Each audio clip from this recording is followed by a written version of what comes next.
mehmonxonam. Hozir soat 9. To'g'risi mazam yo'q. Ko'chaga hozir aptekaga chiqib ketyapman. Bu tungi Kunming. Ana Kunming deyapman. Kunming. Вообще-то juda ham chiroyli shahar ekan, lekin hali butun boshli chiroyini ko'rmadim, to'g'risini aytsam. Tarog'imni Guanchjouda yo'qotib qo'ydim. Bilmayman endi nima qilaman.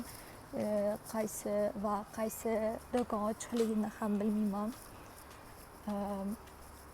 Men ishlatadigan taroqni Minisodan olsa bo'ladi. Ozgina qo'rqinchli, odam bor-ku, вообще-таки men bu taraf, o'ng tarafim qurilish bo'lyapti-da, men bu zdaniya. Arzonroq gostinitsaligi uchun bu yoqdan olgandim.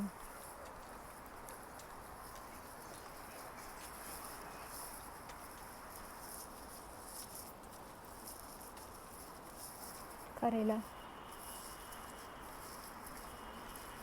Da bo'ladi zo'r.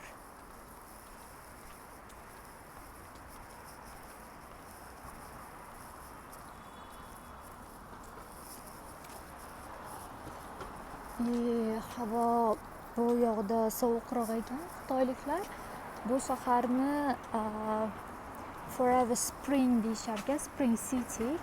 Tipa hamisha bahor. Doimo qurg'ula suv ichishni anaqa faqat bahor bo'lar ekan. Ularning fikriga qo'shilaman, chunki nimaga desanglar, yozdagi issiq emasda bu yoqda. Guanchjouda bitta topikda lamkadan yuraverardim. Bu yoqda esa metroni ham ko'rsatarman. Hozir qaysi tarafga yurishni ham bilmayman. Bu yoqda esa sovqotganman. Juda sovuq.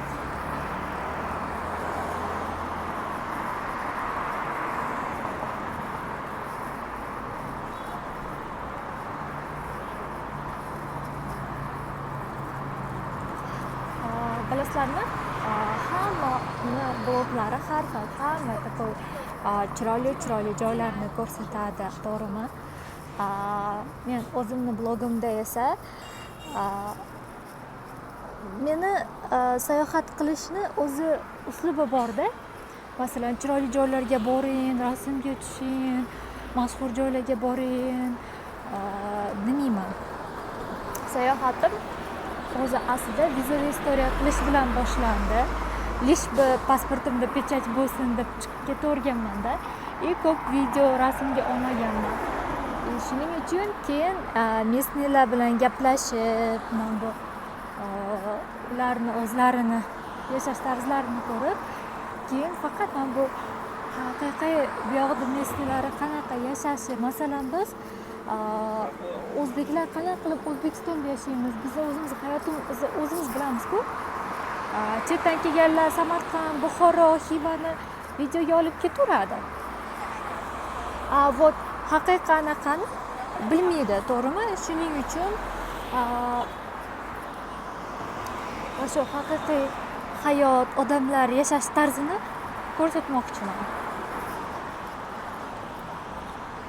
Hozir meni o'ylantirayotgan narsa qandaydir do'kon ochiq bo'lishi. Просто ochiq bo'lishi emas. Taroq kerak, taroq.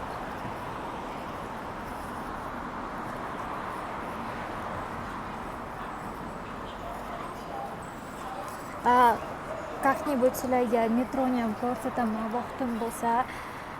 Juda ham qiziqarli ekan metrolari.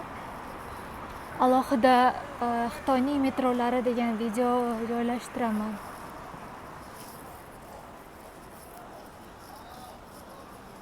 Durianchi bu yoqda qimmatroq ekan. Faqat meva magazini ekan. Ataga если вот так olib qaragan shaharning markazida joylashimman. O'zim ham kutmagan edim. Bilasizlarmi, bugun 2 marta yomg'irning tagida, yomg'ir ham oddiy yomg'ir emas, jalaning tagida qolib ketdim. Rosa mazam bo'lmayapti.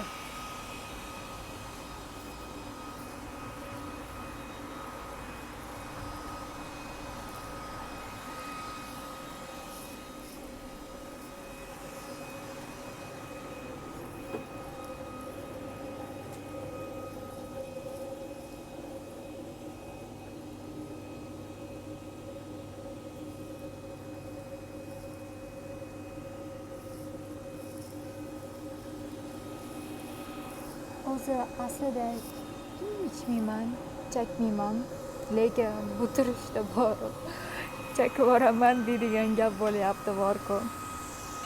Bizda "Добро пожаловать" desa bu yoqda o'qiy olmadim. Xitoychani bilmayman-ku. Bu nima ekan? Bu ham gostinitsa ekan. To'g'risini aytsam, meni gostinitsamdan yaxshiroq ekan. Taroq. Qattiq endi yarim kechasi taroq topaman.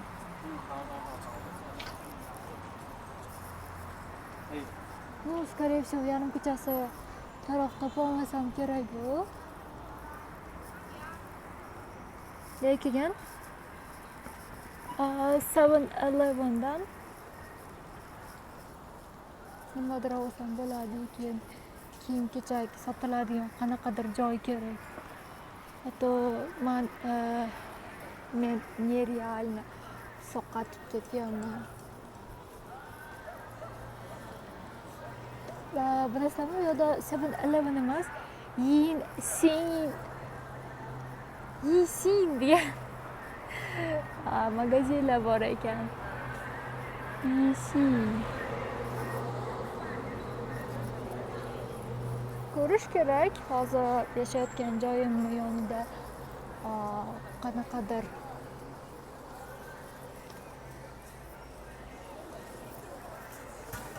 торговый центр yo'qmikan?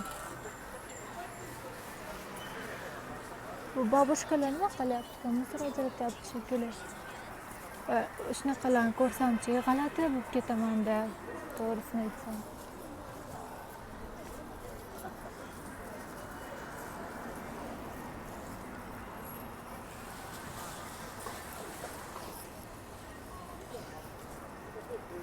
Tak, hech qayerda taroq ko'rmadik. Taroq yo'q. Lekin zonchik bor. Nima qilay, olaymiz zonchik. Lekin menda hozir menga yoqadigan yo'q ekanda. Bordovi bor ekan, chornishini bor ekan. Kачественныйroq olmoqchi edim.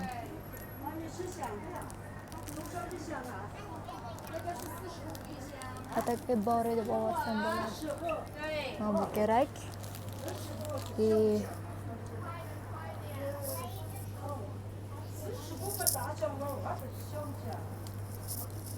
这怎么？12小管，这是瓶装的吗？是袋装的？盒装盒子装的。盒装的啊？对，不是瓶装的。那我回来买一箱子外头。小箱12的都是小箱。我们里面不可以那个的哈，不可以拍照的，美女。 Nima olsak bo'larkan yegani? Hozir juda ham sovqatganman.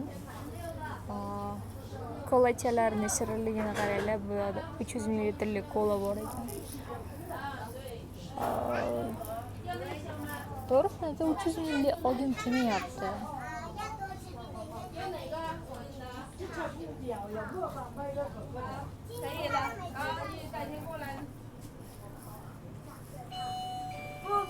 Juda 不可以拍照的哈，不可以拍照。